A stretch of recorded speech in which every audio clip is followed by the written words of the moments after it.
Team করতেছে? ইনশাআল্লাহ tournament তো শুরুই দিব আল্লাহর রহমতে 26 তারিখ থেকে। আশা করি আমরা আলহামদুলিল্লাহ ভালো একটা ব্যালেন্স টিম হয়েছে।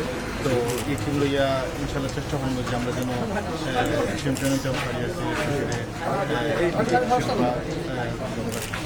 আশা করি যে টিম তো ব্যালেন্সড হয়েছে। এই টিম নিয়ে স্বপ্ন দেখার মতো টিম আছে।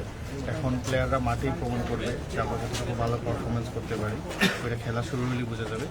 কিন্তু আমরা অনেক কনফিডেন্স এবং আশাবাদী। এখানে আমাদের কোচ আছেন, আমাদের আইকন প্লেয়াররা ছিলেন, টিম ম্যানেজমেন্ট ছিলেন। তো মেইনলি প্লেয়ার যারা সিলেক্ট করা হয়েছে সেটা টিম ম্যানেজমেন্টের তরফ থেকেই ওইটা সিলেক্ট করা হয়েছে। ইনশাল্লাহ সিলেটের সব মানুষ আশা করি মাঠ হইয়া সিলেক্ট টিমকে সাপোর্ট দিবা। আর ইনশাল্লাহ আপনারা সাপোর্ট থাকলে সিলেটের প্লেয়ার হলে আরও কনফিডেন্স বেশি পাইব। আর ইনশাল্লাহ মাঠও ভালো খেলা করে।